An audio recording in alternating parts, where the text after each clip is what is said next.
Now Excel के अंदर top पर ये जो लाइन हमें नजर आ रही है इसको हम लोग फार्मूला बार कहते हैं.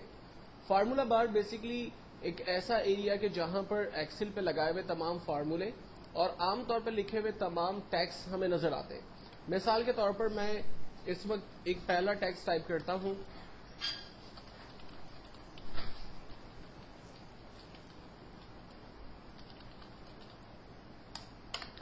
जब मैंने इस सेल के ऊपर टैक्स टाइप किया और एंटर प्रेस किया तो बाय डिफॉल्ट एक्सेल में कर्सर हमेशा नीचे आता है.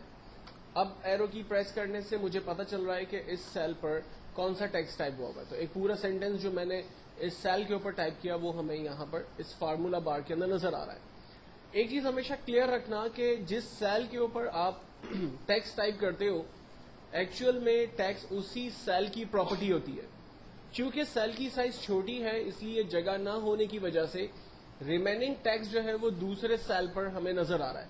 लेकिन एक्चुअल में जब मैं उन सेल के ऊपर मूव करता हूं तो आप देख सकते हैं कि फार्मूला बार में कोई भी टैक्स नजर नहीं आ रहा. इसका मतलब है कि इस सेल के ऊपर कोई भी टैक्स नहीं लिखा हुआ. अगर मैं C3 पर आता हूं तो मुझे यहां नजर आ रहा है welcome to Excel advance first class. इसका मतलब है कि इस सेल के ऊपर टैक्स लिखा हुआ है. तो इसका मतलब यह है कि बाकी तमाम सेल जो है वो एम्प्टी है. अब इसका अंदाजा हम एक तरीके से और यूं लगा सकते हैं कि जब किसी दूसरे सेल पर जाकर हम लोग कोई भी एक टैक्स, फॉर एग्जांपल मैं एक टैक्स टाइप करता हूं और एंटर करता हूं तो आप देखें जो पहले सेल पर लिखा हुआ टैक्स था वो हाइड हो गया. एक्चुअल में इस सेल पर चूंकि जगह नहीं थी तो इसने अपने टैक्स को दूसरे सेल की तरफ मूव किया था. लेकिन जैसे ही दूसरे सेल के पास टैक्स आया पहले वाले सेल से वो टैक्स हटना शुरू हो गया. तो अब इसका तरीका क्या होगा? इसका तरीका ये होगा कि आप कॉलम की साइज को बड़ा कर दें ताकि टैक्स जो है वो इजीली शीट पर नजर आने लगे. तो कॉलम की साइज को बड़ा करने के लिए हम लोग C और D कॉलम के बीच में जब माउस रखेंगे और माउस की साइन जब इस तरह से प्लस में तब्दील हो जाएगी तब इस पोजीशन पे हम लोग क्लिक प्रेस करके रखेंगे और अपनी मर्जी से मैनुअली इस कॉलम की साइज को बड़ा करेंगे जितना आप इसकी साइज को बड़ा करना चाहते हैं. मैनुअली साइज को बड़ा करने में ऐसा हो सकता है कि कॉलम की साइज ज्यादा बड़ी हो जाए या कम हो जाए. तो ऐसी सिचुएशन से बचने के लिए आप कॉलम के ऊपर डबल क्लिक करते हैं. इससे फायदा यह होता है कि जितना कॉलम को स्पेस रिक्वायर्ड था ऑटोमेटिकली कॉलम की साइज उतनी बड़ी होगी. आप अपनी मर्जी से भी साइज छोटी बड़ी कर सकते हैं और डबल क्लिक करके भी कॉलम की साइज को फिट टू टैक्स कर सकते हैं. और सेम चीज आप रॉ के ऊपर कर सकते हैं. अगर आप रॉ की साइज को बड़ा करना चाहें तो मैं कॉलम नंबर 3 और 4 के बीच में माउस रखता हूं. जब माउस की साइन प्लस में तब्दील हो गई तब क्लिक करके उसकी साइज बड़ी कर देता हूं. और इसकी साइज को जब मुझे ऑटो फिट करना है तो मैं डबल क्लिक करके भी इसकी साइज को ऑटो फिट कर सकता हूं. तो इससे मुझे फायदा ये होगा कि मैनुअल और ऑटोमेटिकली जिस तरह से चाहे मैं काम कर सकता हूं. अब टेक्स्ट को अगर मुझे बोल्ड, इटैलिक, अंडरलाइन करना है तो इसके लिए कुछ सिंपल टूल्स मौजूद है. लाइक टेक्स्ट को बोल्ड कर सकते हैं, इटैलिक कर सकते हैं, अंडरलाइन कर सकते हैं. बोल्ड खत्म कर रहे हैं, इटैलिक खत्म कर रहे हैं, अंडरलाइन खत्म कर रहे हैं. साइज अपनी मर्जी से बड़ी कर रहे हैं. और साइज अगर स्टेप बाय स्टेप बड़ी करनी है तो यहाँ पर इंक्रीज का टूल दिया हुआ है, इंक्रीज फॉन्ट्स है. और इसी के बराबर में डिक्रीज फॉन्ट्स का टूल दिया हुआ है. हम साइज को छोटी कर सकते हैं स्टेप बाय स्टेप. टेक्स्ट को हाईलाइट कर सकते हैं. अपनी मर्जी के हाईलाइट्स कलर्स में से कोई भी कलर चूज करके अपने टेक्स्ट को उस तरह के हाईलाइट्स कर सकते हैं. टेक्स्ट का कलर अपने हिसाब से चेंज कर सकते हैं जो भी कलर देना चाहें. और अगर सेल की बॉर्डर या आउटलाइन बनाना चाहते हैं तो उसकी आउटलाइन भी हम लोग यहाँ पर क्रिएट कर सकते हैं.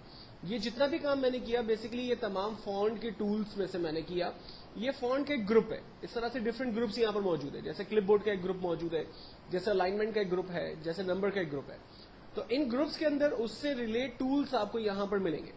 अगर मैं फॉन्ट के टूल्स में मजीद डिटेल्स चाहता हूं तो गौर करेंगे कि फॉन्ट के टूल के कॉर्नर पे इस तरह से एक एरो बना हुआ है.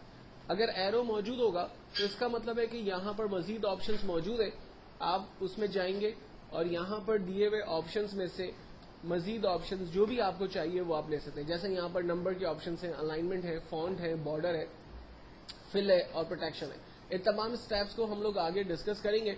लेकिन चूंकि फिल वक्त मैंने टेक्स्ट की फॉर्मेटिंग से रिलेट सारे काम किए तो हम देख सकते हैं कि हमने फॉन्ट के टूल पे काम किया था. फाइनली मैं इसे ओके करता हूं. अगर अपने टेक्स्ट को मिटाना चाहते हैं तो दोबारा वही तमाम कमांड्स को अप्लाई करना पड़ेगा. लाइक मुझे इसके कलर्स को ऑटोमेटिक करना पड़ेगा, इसके फिल कलर को नो फिल करना पड़ेगा, बॉर्डर को मुझे खत्म करना पड़ेगा नो बॉर्डर करके, टेक्स्ट کو جو ہے وہ بولڈ اٹیلک انڈر لائن سے ختم کرنا ہوگا اور اس کی سائز کو دوبارہ 10، عام طور پہ اس کی ایکسل کی جو اسٹینڈرڈ فونٹ سائز ہوتی ہے وہ 10 to 12 کے بٹوین ہوتی ہے، تو وہ ہم سائز یوز کر کے اپنے ٹیکسٹ کے اوپر کام کریں گے. اب سب سے پہلی چیز، ایکسل کے اندر کچھ بلٹ ان چیزیں ہیں جس کو ہم لوگ دیکھتے ہیں. مثال کے طور پر ایکسل میں اگر آپ اپنا نام لکھتے ہیں اور اس کی کاپی بنانا چاہتے ہیں تو اس کا طریقہ کیا ہوگا. لائک میں نے اپنا نام لکھا، نام لکھنے کے بعد اب دوبارہ انٹر کر کے اپنے ماؤس کو اسی سیل پر ایرو کی کے ذریعے چلا گیا. اپنے ماؤس کے پلس کو اس ڈاٹ کے اوپر رکھیں گے تو ماؤس کا پلس ایک مائنر سے پلس میں تبدیل ہو جائے گا.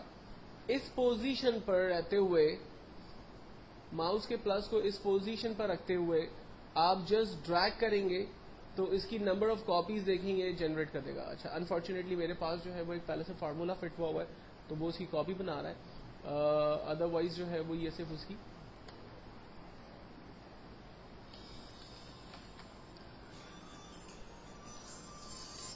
لائک میں نے ایک ٹیکسٹ ٹائپ کیا اور میں اس کی ڈپلیکیٹ کاپی جو ہے وہ ڈریگ کرتا ہوں.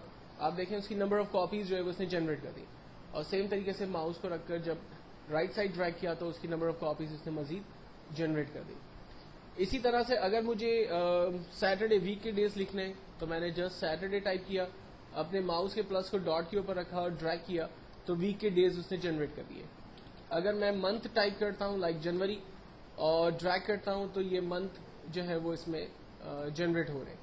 اگر میں ڈیٹ ٹائپ کرتا ہوں لائک 1 اگست 2010 تو ڈریگ کرنے پر یہ کیلنڈر کی ڈیٹ جو ہے وہ پرنٹ کر دے گا. اچھا، اب اس میں امپورٹنٹ یہ ہے کہ جب میں نے 9 تک ڈیٹ پرنٹ کی تو وہ بالکل نارمل ویزیبل ہو رہی ہے، لیکن اس کے بعد کی ڈیٹ جو ہے وہ صحیح طرح سے نظر نہیں آ رہی. تو اس کا ریزن یہ ہے کہ کالم کی سائز چھوٹی ہے. تو ہم کالم کے اوپر ڈبل کلک کرتے ہیں اور فٹ ٹو ٹیکس ہو گیا، اور جو ریمیننگ ٹیکس ہمیں صحیح سے نظر نہیں آ رہے تھے وہ اب ٹیکس ہمیں نظر آ رہے ہیں. لاسٹ سیریل نمبر جنریٹ کرنے کے لیے ہم لوگ 1 پریس کرتے ہیں، اور 1 پریس کرنے کے بعد اپنے ماؤس کو اسی پہ رکھیں گے، کی بورڈ سے کنٹرول کا بٹن دبا کے رکھیں گے اور اپنے ماؤس کے پلس کو اس ڈاٹ کے اوپر رکھ کر ڈریگ کریں گے تو یہ سیریل نمبر دیکھیں اس نے جنریٹ کر دیے. اور سیریل نمبر آپ کہیں سے بھی شروع کر سکتے ہیں. مثال کے طور پر مجھے 51 سے سیریل نمبر شروع کرنا ہے تو میں نے فرسٹ نمبر 51 ٹائپ کیا، اپنے ماؤس کو اسی کے اوپر رکھا، کی بورڈ سے کنٹرول بٹن دبایا اور جسٹ ڈریگ کیا، اس نے سیریل نمبر جو ہے وہ جنریٹ کر دیے. اور اگر آپ کو رینڈم نمبر چاہیے، لائک میں چاہ رہا ہوں کہ مجھے 3 کا ٹیبل مل جائے، تو پھر آپ کو 2 نمبر ٹائپ کرنے ہوں گے. لائک پہلا نمبر 3، سیکنڈ نمبر 6، دونوں نمبر ٹائپ کیے. 3 کے بیچ میں ماؤس کو رکھ کر رینج بنائیں گے 6 تک کی، یعنی دونوں سیل کو رینج میں لے لیں گے. رینج میں لینے کے بعد بغیر کی بورڈ کے کنٹرول کے آپ اپنے ماؤس کے پلس کو اس ڈاٹ پہ رکھیں گے اور جرنلی اس کو ڈریگ کریں گے، یعنی نارمل طریقے سے اس کو ڈریگ کریں گے. یہاں آپ کو کی بورڈ کے کنٹرول کو دبانے کی ضرورت نہیں ہے. کی بورڈ کا کنٹرول صرف اسی صورت میں دبایا جاتا ہے کہ جہاں پر آپ کو سیریل نمبر کنٹینیوس آرڈر میں چاہیے ہوتے ہیں، لیکن جہاں آپ کو رینڈم نمبر چاہیے ہوں گے وہاں پر آپ 2 نمبر ٹائپ کر کے دونوں کی رینج بنا کر اس کو ڈریگ کریں گے تو آپ دیکھیں وہ ٹیبل یا رینڈم نمبرز جو ہے وہ آپ کے لیے خود ہی جنریٹ کر دے گا. تو یہ کچھ بیسکلی اور سمپل میتھڈس ہیں جس کی مدد لیتے ہوئے آپ ٹیکسٹ کو جو ہے وہ ایزیلی پرنٹ کر سکتے ہیں. اگر ان میں سے کسی بھی ٹیکسٹ کو رب کرنا ہے تو آپ رینج بناتے ہیں، کی بورڈ سے ڈیلیٹ کا بٹن دباتے ہیں، وہ ٹیکسٹ آپ کا رب ہو جاتا ہے، ایک طریقہ. دوسرا طریقہ، آپ کالم کی رینج بنائیں، ڈیلیٹ کا بٹن دبائیں، ٹیکسٹ رب ہو جائے گا. تیسرا طریقہ، آپ روز کی رینج بنائیے، ٹیکسٹ کو رب کریں. چوتھا طریقہ، اے سے اوپر 1 سے پہلے ایک کالم بلینک آپ کو نظر آ رہا ہے، خالی باکس ہے، اس پہ کلک کریں. اس پہ کلک کرنے سے آپ کی پوری ورک شیٹ جو ہے وہ بیسکلی سلیکٹ ہو جاتی ہے. آپ کی بورڈ سے ڈیلیٹ کا بٹن پریس کریں، پوری ورک شیٹ پہ جتنا بھی ڈیٹا تھا وہ سارا آپ کا رب ہو گیا ہے.